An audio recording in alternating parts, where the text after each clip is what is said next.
আসসালামু আলাইকুম প্রিয় শিক্ষার্থীরা, আশা করি তোমরা সকলেই অনেক ভালো আছো। এসএসসি 2025 সালের শিক্ষার্থীরা, তোমরা যারা 2025 সালে এসএসসি এক্সাম দিবে, সামনে তোমাদের টেস্ট পরীক্ষা আর অল্প কিছুদিন পরেই তোমাদের টেস্ট পরীক্ষা অনুষ্ঠিত হবে। অর্থাৎ তোমাদের নভেম্বর মাসে টেস্ট পরীক্ষা অনুষ্ঠিত হবে, মাঝে সেপ্টেম্বর পার হলেই তোমাদের টেস্ট পরীক্ষা কিন্তু শুরু হয়ে যাবে। মাঝে তোমরা 1 মাস সময় পাইতেছো তোমাদের টেস্ট পরীক্ষার প্রিপারেশন নেওয়ার জন্য। সো তোমাদের মাঝে অনেক শিক্ষার্থী তোমাদের যে টেস্ট পরীক্ষার অর্থাৎ তোমাদের এসএসসি পরীক্ষার যে টেস্ট পরীক্ষার এই যে কাঙ্ক্ষিত একটা সিলেবাস আছে, এই সিলেবাসটা তোমরা সম্পূর্ণ করতে পারো নাই। তো তুমি যদি সম্পূর্ণভাবে সুন্দরভাবে তোমার যে সিলেবাসটা আছে এটা যদি সম্পূর্ণ না করতে পারো, তাহলে কিন্তু তোমার পরীক্ষা ভালো হবে না ভাইয়া। সেই জন্য তোমার পরীক্ষা যদি সুন্দর হতে হয়, তাহলে অবশ্যই তোমার যে সিলেবাসটা আছে সেই কাঙ্ক্ষিত সিলেবাসটা সুন্দরভাবে সম্পন্ন করতে হবে। সো আজকের এই ভিডিওর মাধ্যমে সেই প্রসেসটাই দেখিয়ে দেবো। মাত্র 30 দিন অর্থাৎ 1 মাস সময় আছে, মাত্র এই 30 দিনে কীভাবে তোমার এই কাঙ্ক্ষিত সিলেবাসটা তুমি সম্পূর্ণ করবে। সো সম্পূর্ণ ভিডিওটি স্কিপ না করে সম্পূর্ণ দেখো, তাহলে তোমরা অল্প দিনেই দ্রুতভাবে সুন্দরভাবে কীভাবে সিলেবাসটা সম্পূর্ণ সিলেবাস সম্পূর্ণ করবে সেই প্রসেসটা বুঝিয়ে যাবে। আর আজকের এই ভিডিওর মাধ্যমে তোমরা যারা ইতিমধ্যেই সিলেবাস সম্পূর্ণ করে ফেলছো, হয়তো রিভিশন দেওয়া নাই অথবা কোনো কারণে সেই পড়াটা তুমি ভুলে গেছো অথবা পারতেছো না, সো তোমাদেরও কাজে আসবে। সো আজকের এই ভিডিওর মাধ্যমে তোমাদের দুইটি কাজ হবে। একটা হলো কি, তোমাদের পরীক্ষার আগে একটি সুন্দর রিভিশন দেওয়া হয়ে যাবে এবং তোমাদের সিলেবাস যাদের সম্পূর্ণ হয় নাই তাদের যে সিলেবাসটা সম্পূর্ণ করার প্রক্রিয়াটাও বলে দেব। অর্থাৎ তোমার সিলেবাসও সম্পূর্ণ হয়ে যাবে এবং তোমার যে পরীক্ষার আগে সুন্দর একটা রিভিশন দেওয়ার কাজ সেটাও কিন্তু হয়ে যাবে। সো আজকের এই ভিডিওটা মোস্ট ইম্পর্টেন্ট, সেজন্য সম্পূর্ণ ভিডিওটি স্কিপ না করে সম্পূর্ণ ভিডিওটি দেখো। আর একটা কথা না বললেই নয়, দেখো ভাই, মেটারন এডুকেশন শিক্ষা বিষয়ক চ্যানেলটি তোমাদের মাঝে নতুন, তো সকলে মেটারন এডুকেশন শিক্ষা বিষয়ক চ্যানেলটি সাবস্ক্রাইব করে আমাদের পাশেই থাকো। তুমিও হয়ে যাও আমাদের পরিবারের একজন সদস্য। যারা ইতিমধ্যে সাবস্ক্রাইব করেছো তাদেরকে অসংখ্য ধন্যবাদ, যারা করেনি তাদেরকেও ধন্যবাদ, তাদেরকে বলে রেখে ভাই করে রাখো। সো চলো মূল যে প্রসেস অর্থাৎ সিলেবাসটা কীভাবে তুমি সম্পূর্ণ করবে এই 30 দিনে মাত্র, সেই প্রক্রিয়াটাই দেখি। তো প্রসেসটা হলো, তোমাকে আজকে আমি একবারে হাতে কলমে অর্থাৎ আমি কলম খাতা নিয়ে বসছি, তোমরাও একটি কলম একটি খাতা নিয়ে বসো। তো আমি একবার ডিরেক্ট সরাসরি আজকে তোমাদের প্রসেসটা দেখিয়ে দেব। সো খাতায় একটি পেন নিয়ে বসার পরে তোমার যে বইগুলো আছে সেই বইগুলো তুমি যেখানে পড়ো অর্থাৎ তোমার ওই টেবিলের পরে রাখো। বইগুলো টেবিলের পরে রাখার পরে তুমি বাংলা, ইংরেজি এবং গণিত এই 3টি বই আলাদা এক সাইডে রাখো এবং বাদবাকি বইগুলো এক সাইডে রাখো। এবং এবার বাংলা, ইংরেজি আর গণিত একবারে এক সাইডে সরাই রাখো। আর আদার্স যে সাবজেক্টগুলো, অন্যান্য সাবজেক্টগুলো তোমার সামনে আনার পরে তুমি সমস্ত বইগুলোর টোটাল কয়টা চ্যাপ্টার আছে অর্থাৎ মোট কয়টা অধ্যায় আছে এগুলো গুনে ফেলো। বাংলা, ইংরেজি আর গণিত বাদে বাংলা, ইংরেজি আর গণিত বইগুলো আলাদা করে রেখে দাও এবং বাদ বাকি আদার্স যে সাবজেক্টগুলো আছে এগুলো তুমি টোটাল যে কটা সাবজেক্ট আছে সেগুলোর চ্যাপ্টারগুলো গুনে ফেলো। অর্থাৎ তুমি যদি মানবিকের একজন স্টুডেন্ট হও তাহলে তোমার ভূগোল আছে, জেনারেল বিজ্ঞান আছে এবং অর্থনীতি আছে, ইতিহাস আছে। তুমি যদি সায়েন্সের হও পদার্থ আছে, বায়োলজি আছে, ইসলাম শিক্ষা আছে, এমন রসায়ন আছে। এবং তুমি যদি বিজনেস স্টাডির হও তাহলে তোমার ওই যে ফিনান্সিং, ব্যাংকিং এমন সাবজেক্ট আছে। সো ওই আদার সাবজেক্টগুলো টোটাল যে কটা চ্যাপ্টার আছে সেগুলো গুনে ফেলো। সেগুলো গুনার পরে তুমি একটি পেন নিয়ে এখানে নাম্বার 1 দিবে, দিয়ে লিখবে মোট অধ্যায় সে তোমাদের যে টোটাল আদার সাবজেক্টগুলো সেই সাবজেক্টগুলোতে মোট অধ্যায় আছে 60 থেকে 70টা, এর বেশি হবে না। ঠিক আছে, 60 থেকে 70টা, এর বেশি কিন্তু হবে না। সো এখন যদি তোমার অর্থাৎ 60টা চ্যাপ্টার থাকে, তোমার হাতে সময় আছে কয়দিন? 30 দিন। এবার তুমি এই 60কে ভাগ দাও 30 দিনে, অর্থাৎ 2টি করে অধ্যায় পড়তে হবে। তোমার একদিনে 2টি চ্যাপ্টার পড়তে হবে। অর্থাৎ যদি তোমার 60টি চ্যাপ্টার থাকে তাহলে তোমাকে একদিনে 2টি চ্যাপ্টার পড়তে হবে। এটা গেল। এবার গণিত, 2 নাম্বার দিবে, 2 নাম্বার দিয়ে লিখবে গণিত, গণিত মাস্ট বি প্র্যাকটিস প্রতিদিন, অর্থাৎ গণিত তোমাকে প্রতিদিন প্র্যাকটিস করতে হবে। গণিত সাবজেক্টটা কেমন যেন ভাইয়া, গণিতটা হলো তুমি যেমন চর্চা করবে অর্থাৎ যত প্র্যাকটিস করবে তুমি তত ভালো পারবে গণিত, এটাই গণিত। তো তুমি যত বেশি পারো বোর্ড যে কোয়েশ্চেনগুলো আছে সেগুলো সলভ করবে, এবং দেশে যে টপ 10 স্কুলগুলো আছে সে সকল স্কুলের কোয়েশ্চেনগুলো সলভ করবে, তাহলে তোমাকে ম্যাথ নিয়ে আর বাঁধবে না তোমার। এবার আসো 3 নাম্বার দিয়ে, এবার দিবে ইংরেজি অর্থাৎ ইংলিশ। ইংলিশটাও সেম, অর্থাৎ ইংলিশ কি তুমি যত চর্চা করবে প্র্যাকটিস করবে, অর্থাৎ গ্রামাটিক্যাল তুমি যত প্র্যাকটিস করবে তত তুমি সুন্দর পারবে।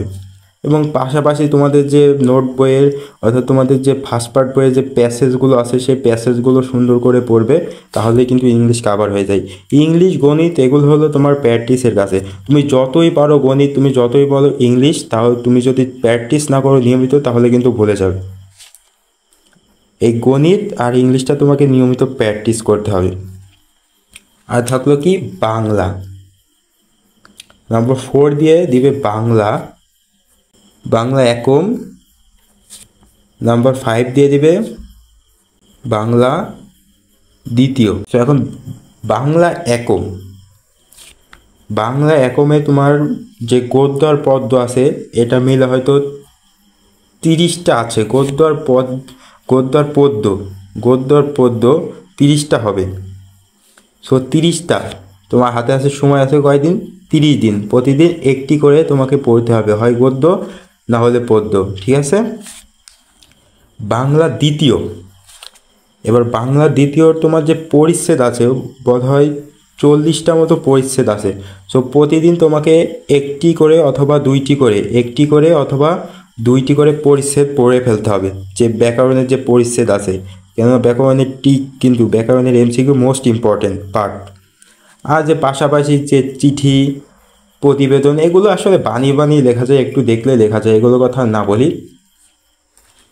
সো টোটাল যে সাবজেক্টগুলো ছিল এর ভেতরে কিন্তু হয়ে গেছে 5টা পার্টে।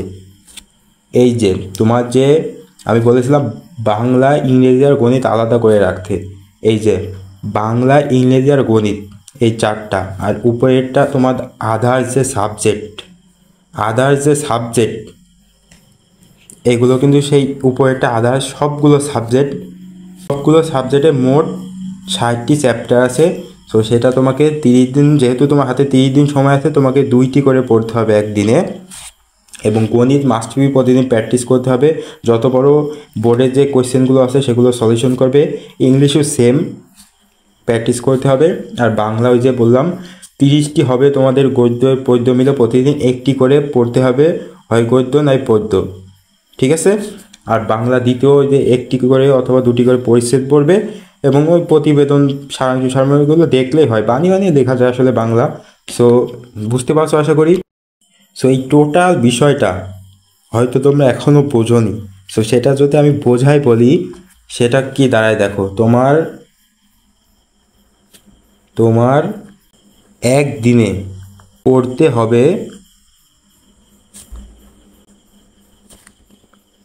হবে তোমার একদিনে পড়তে হবে কি দেখো। 1 নম্বর 2টি অধ্যায় অর্থাৎ 2টি চ্যাপ্টার পড়তে হবে একদিনে। 2 নম্বর ইংরেজি এবং গণিত প্রতিদিন প্র্যাকটিস করতে হবে, এটা মাস্ট বি, ঠিক আছে, এটা মাস্ট বি করতে হবে। তা না হলে কিন্তু ইংলিশ আর গণিত কিন্তু এসএসসি লাইফের সব থেকে ইম্পর্টেন্ট সাবজেক্ট, তো ইংলিশ আর গণিত মাস্ট বি প্র্যাকটিস করতে হবে। আর বাংলা 3 নম্বরে বাংলা একম একটি করে গল্প অথবা কবিতা পড়তে হবে। 4 নাম্বার, বাংলা দ্বিতীয় একটি অথবা দুইটি করে পরিচ্ছেদ পড়তে হবে। আর তুমি ওই কিছু পরীক্ষার কিছুদিন আগে যে চিঠি, প্রতিবেদন, রচনা এগুলো একটু দেখে নিলে কিন্তু লিখে দেওয়া যায় বাংলা বানিয়ে। তো ওগুলো নিয়ে ডিটেলস আলোচনা করলাম না, এমনি ভিডিওটি লেন্দি হয়ে গেছে, সেজন্য আর দীর্ঘায়িত করতে চাইতেছি না। সো তুমি যদি এই অল্প সময়ে 1 মাসের ভিতরে মাত্র এই 30 দিনে তুমি তোমার সিলেবাস সম্পূর্ণ করতে চাও, তাহলে তোমার একদিনে পড়তে হবে। দেখো খুব সহজ করে আমি এখানে উল্লেখ করে দিলাম, তোমার একদিনে পড়তে হবে 2টি করে অধ্যায়, অর্থাৎ যে কোনো বইয়ের 2টি করে চ্যাপ্টার, 2টি করে অধ্যায় টোটাল সম্পূর্ণ করে ফেলতে হবে একবারে, ওই অধ্যায়ে যা কিছু আছে। 2 নম্বর, ইংরেজি এবং গণিত প্রতিদিন প্র্যাকটিস করতে হবে, মাস্ট বি।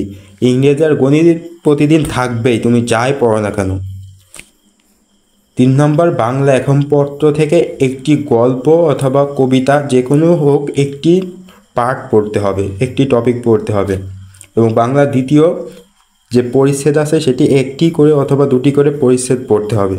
তাহলেই মাত্র 30 দিনে তুমি যদি তোমার সিলেবাসের, অর্থাৎ তুমি এসএসসি লাইফে এসে, অর্থাৎ তুমি 10ম শ্রেণী ভর্তি হয়ে পর্যন্ত আজ পর্যন্ত যদি তুমি কোনোদিন বইও না খোলো, এই নিয়মে যদি তুমি পড়তে পারো, তোমার সিলেবাসটা সুন্দর একটা কমপ্লিট হবে, তোমার প্রিপারেশনটা সুন্দর হবে।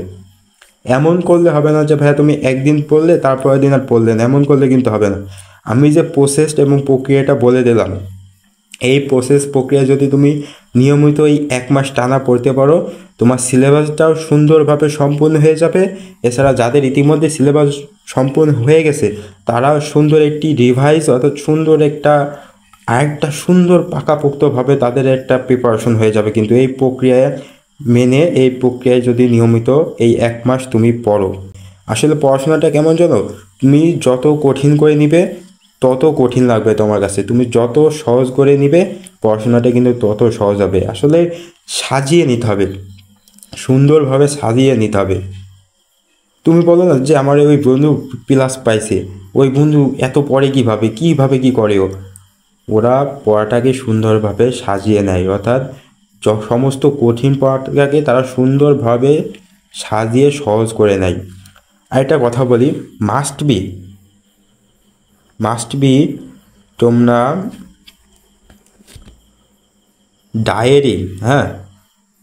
ডায়েরি ইউজ করবা, মাস্ট বি। অর্থাৎ তুমি কালকে সারাদিনে কি করবা সেটা আজকে রাতে ঘুমানোর আগে লিখে রাখবা, যে কালকে তুমি দিনে মানে কালকে সারাদিন তুমি কি করবে। এটা কিন্তু অনেক সুন্দর একটি অভ্যেস ডায়েরি রাইটিংটা, ঠিক আছে। আর এই প্রক্রিয়ায় আমি যে প্রক্রিয়াটা বলে দিলাম, এই প্রক্রিয়ায় পড়ো, তাহলে তোমার সিলেবাসটা সুন্দরভাবে সম্পূর্ণ হয়ে যাবে এবং তোমার প্রিপারেশনটা সুন্দর হবে ইনশাআল্লাহ। তো আশা করি বুঝতে পারছো, এই প্রক্রিয়ায় পড়ো তাহলে সুন্দর একটা প্রিপারেশন হবে আশা করি তোমাদের। সো আজকে এখানে বিদায় নেবো, সকালে ভালো থাকো, সুস্থ থাকো, আল্লাহ হাফেজ। আর একটা কথা না বলে নাই, প্লিজ আমাদের চ্যানেলটি সাবস্ক্রাইব করে আমাদের পাশেই থাকো এবং আমাদের কাজগুলো দেখো কেমন লাগে। যদি ভালো লাগে অবশ্যই তুমি তোমার বন্ধু বান্ধবদের মাঝে শেয়ার করবে।